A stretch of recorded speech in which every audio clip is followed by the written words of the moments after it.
and welcome to another edition of the Sleepy 8 Métis podcast. We are filming today out of the Calgary Petroleum Club. We're very excited today to have a solo podcast. This is sort of what I would have least expected to do a podcast, to not have another person here. But I think it's a chance to maybe get my sort of viewpoints or some of the things that I've learned over the previous years since I've been born as a Métis person. To get my perspective. And this will be sort of rapid fire questions. We have Devin, who's here, is going to certainly let us know what they are and who we are. And hopefully we'll get something out of this, both of us together. But make sure you hit subscribe. Go to iTunes.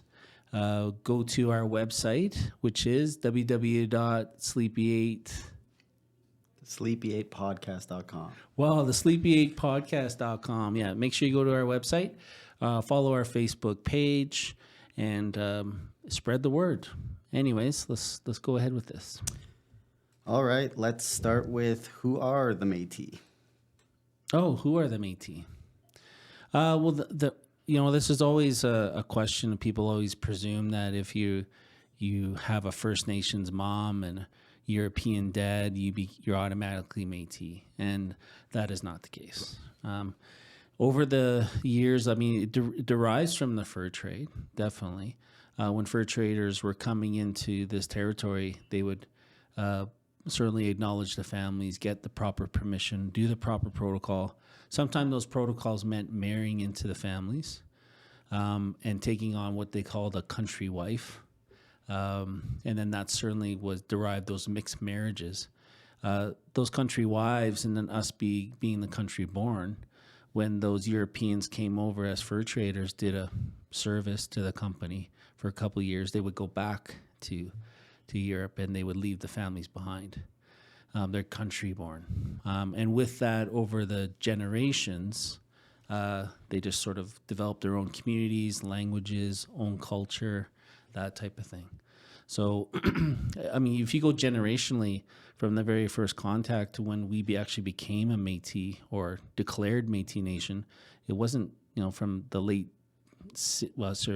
mid 1600s of the fur trade all the way to about 1816, where we actually proclaimed ourselves as independent from the fur trade and our own nation, our own sovereign people. So, people presume that Métis people were born out of Riel's vision, and we were actually born generations before he started going against the government. So it's a very unique path, who are the Métis, but we didn't really declare ourselves sovereign until Cuthbert Grant's time.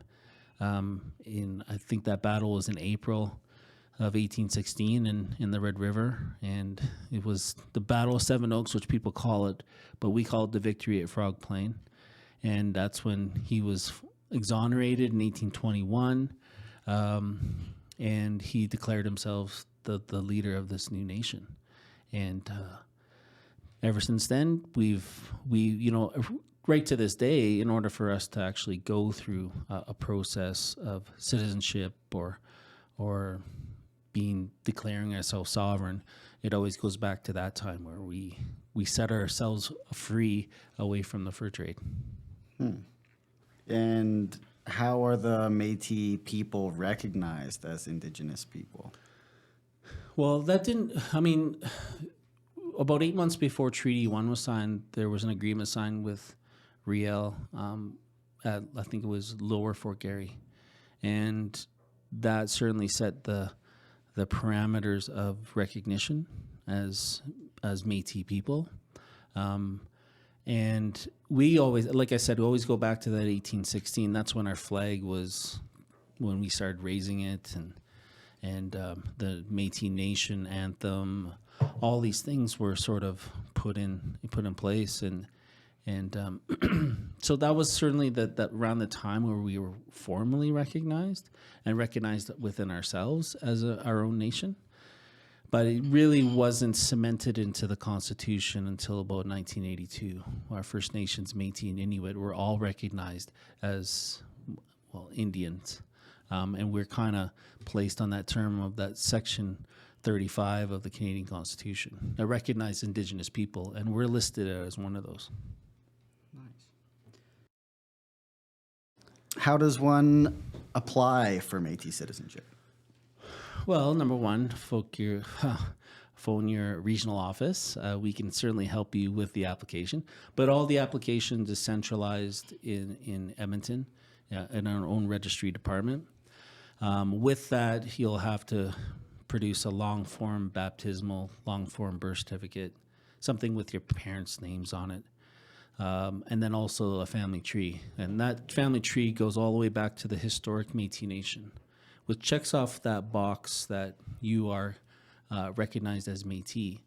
And then, of course, there's also the self-recognition. So our community also has to recognize you too as a Métis person, which is part of it, right? Yeah. So there is a process, and usually it takes about 8 to 12 months to get your citizenship. But if you have a family member, you can usually attach their card number to the tree and all that. So Yeah, that definitely helps. I'd say most people forget about the birth certificate part of it. They think their wallet-sized one can work, but you do need your Métis parent name on there. yeah, and also we do have a process now, which we never did before, that if you ask registry, they'll pay for those certificates to you. Oh, nice. I didn't know that. Yeah. I should have known that. What types of programs are available at the moment? Well, I think we have a vast number of programs now. When I started in 2014, it was predominantly our housing, education, training. We do have business development too, but now certainly it's sort of evolved into more health now. So you can go to the dentist for free in Edmonton. You can get travel to your appointments, like those type of things. Our health department is really are exploding a little bit too in terms of services. Our housing is quite strong. We own over 800 homes in Alberta. We offer a campground even in Region 3 in Tail Creek. There's also Métis Crossing. So we're getting into tourism now, which is great. And our environmental programs are taking off too. So if you need to learn how to fish or harvest or even look at riparian efforts and maintaining those, and with medicines, all those things are starting to come forward now, which is great. Our scholarships with Rupert's Land, I think we're only out of maybe all of the schools in Alberta, the institutions in Alberta. I think there's only a couple that are remaining that aren't on the list. So there are Métis Scholar Awards that are available. So if you're a citizen, before it was only third and fourth year that we would provide a scholarship. Now we do first, second, third, and fourth, which is great. And our business development. So it's important. Economic-minded Métis who want to start a business. We have a loan service that we do. We also do, as part of that, business planning and all those things that help you. And then accounting too, which is always a big thing for businesses to maintain, right? So we provide that sort of scope with Apida Gosan. And Métis Housing, Urban Housing, our Capital Corporation does quite well. And, at one time, we would probably only, and me being treasurer, know that our financial statements were maybe 50 or 60 pages. Now we're over 160 pages now. So we're doing quite a lot of things. Yeah, nice. I was going to ask you about the sash. Do you happen to have one? Not on me, but people know. What does the sash signify? Well, the sashes to us, the L'Assomption sash is the very common one, and that was given to us from the L'Assomption region in Quebec, and as acknowledgement for our service in the fur trade. But we've sort of accustomed ourselves. If I lived on the fur trade, I wouldn't expect the wool that I get at a post to be red and all these colors that I wanted. You just kind of made those sashes to look nice. But at the same time, they were all multicolored and had different weaves to them too. the sashes that we see nowadays are sort of that whole made in another territory type thing, and they're not quite as authentic. The real authentic sashes that you'll see or find at the Glenbow are all waxed and weaved, and they're used functionally like a rope, right? So you would tie that around your waist, and you would use that whenever you needed a rope. And people who work the land know that rope is very, very important. You would use those in any of those circumstances.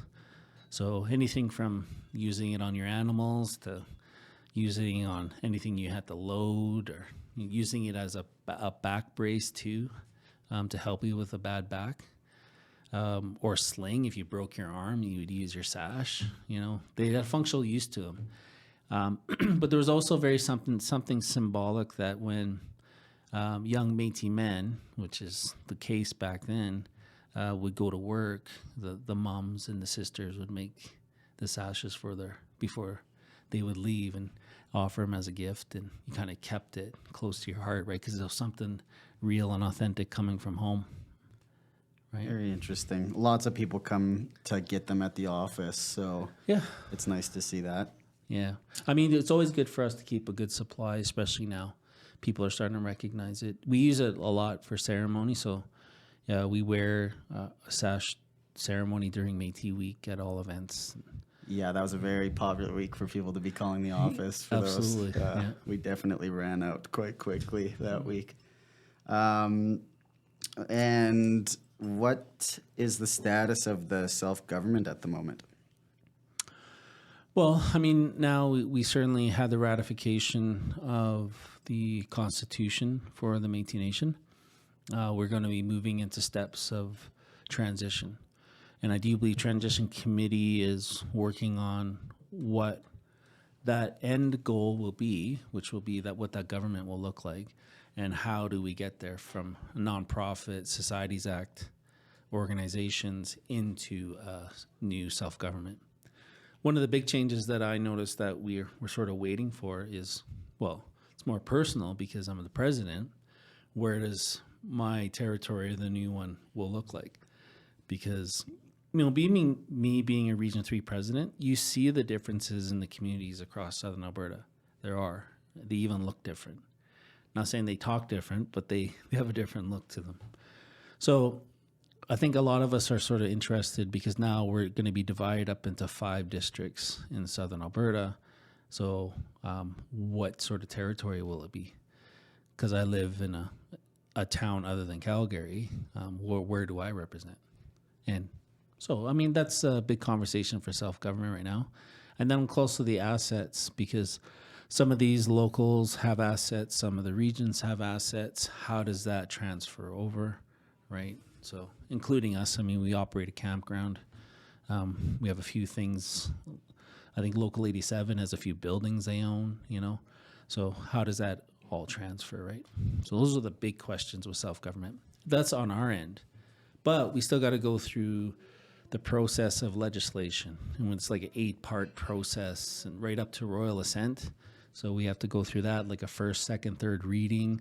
All these things have to happen in Parliament before we actually get to that government phase, which hopefully does quick. But 8 steps are a lot. Yeah. So lots of logistics then. Yeah. Do we have a date kind of where it's all supposed to come to place? Well, yeah, September is when our terms end. And we can't run a government or even an organization without that sort of, without any leaders. Yeah. So hopefully we have something by even the spring, even a plan. By summer, I mean, we'll probably have an opportunity to have another assembly, a very large assembly, which I assume will be Métis Crossing in August. And that's, I mean, people will be campaigning by then, hopefully, so we can get the votes and the right amount of voter turnout. Yeah, they have a lot to do before then. And that will be, the community will be updated along the way, I would assume. Yeah, because it will make our lives a little tougher at the region, not knowing. Yeah, I do get asked. I get asked things that I don't have answers to quite often. Yeah. but hopefully they sort that out as soon as possible. Is there anything else you'd want to say today? Or I don't know if you already did this, but explain that you're going to do this once a month where you kind of talk about the community. Yeah, I mean, I think it's important. I think it's important for our members to know where we're at, where we're sitting. If people don't know anything about the Métis Nation Region 3, we represent 25,000 people in the South, a fair number. Everybody has different levels of concerns, so we try to deal with those as much as possible, as well as do a lot of programming. Our monthly mixers at the Lougheed House are very well attended. That's every third Wednesday at 6 o'clock. You have to RSVP for that, so community@métis.org. And, we do probably about 15 events over the year, too. So I think we have an entrepreneurial awards planned for April and a dance. We'll probably get into a golf tournament again, as well as during June, the Aboriginal Awareness Week. And look at something in August. I think a lot of the community wants to have a goodbye Region 3 sort of party. Or event. And if people don't know about Métis people, we definitely like to gather, play music and all those fun things. So just like a kitchen party, like the old days. But we're looking at a very big event, and where it will be, who knows. We have the good thing about Calgary, it has a lot of locations to go to and present ourselves and play our music and dance and all those things. And yeah, that'd be really nice to do that. Mm-hmm. That business mixer has been filling up real quick lately, so people need to make sure they RSVP to that on time. Yeah, and with the mixers, we will always try to encourage, and Danny and Jamie do a lot of really good work at selecting that list, because it's no offense to the regulars that come, but sometimes we need the new Métis faces to attend. Yeah, it is meant for business. So we try to half and half all the time. Half of the people who've been there before with half of the new. Yeah, that works nice. Gets everyone involved in the community. Yeah. Is there anything else you'd like to add, or you want to end her off there? No, I think it's great. I mean, anybody who has any feedback, please feel free to let us know. I mean, even in the subject line, underneath the subject line, in the comments, let us know how things are going. I want to bring on more and more guests as we go along. It's not like I don't have enough. I have plenty. We get about 85 business professionals to our mixers. It's a great pool for us and a resource to bring forward. But I want to showcase a lot of our sort of hidden talents. So these professionals that are out there with these well-established jobs and education, start bringing their Métis culture in, whether they play music or bead or anything like that. So yeah, no, for sure. I get asked quite a bit. I guess for people who don't know, I'm a receptionist at the office a few days a week, and I get asked a lot about how to stay up to date with the community, and I always send them to the Facebook page, Métis Nation of Alberta Region 3. You have to add the Region 3 in there, because to me that's the best way to keep up to date. You get to see all the events there, but then this podcast as well will also give people a little more information and what's going on, and then also like the history aspect and what our community's doing. So this will also be a nice way for them to stay up to date. And the newsletter. I shouldn't say. Yeah, the newsletter's on the Facebook page. Yeah. We have a nice newsletter that goes out once a month, usually around the first or second of the month. Danny's pretty good about getting it out, so check that out. It'll be on Facebook, and I try to put stuff on LinkedIn as much as possible too. So yeah, and if you need to get on that newsletter, just call the office or email community@métis.org. Yeah, absolutely. But we'll get you on that list if you aren't already. So I guess my interview is done. No, just kidding. But no, I hope to do this at least once in a while for everybody and give people updates. But I want to thank Devin. Thank you guys for viewing us today, and hit subscribe and start spreading the word about Sleepy 8. Oh, people always wonder about Sleepy 8 too. I should be really brief about that. That'd be great. So Sleepy 8 is the term, the quote, my people will sleep for 100 years. They'll be the artists that reawaken them. That's a Louis Riel quote. But we're not asleep, right? So it's a bit of a term that I use that, we're not sleepy at all. But that 8 is a sleepy 8. So if it fell asleep, it would be on its side. It would be the infinity symbol. So that's sort of where I got all that from. But that was just a vision that I had, and might as well put the vision to use. Yeah, no, it works. Yeah.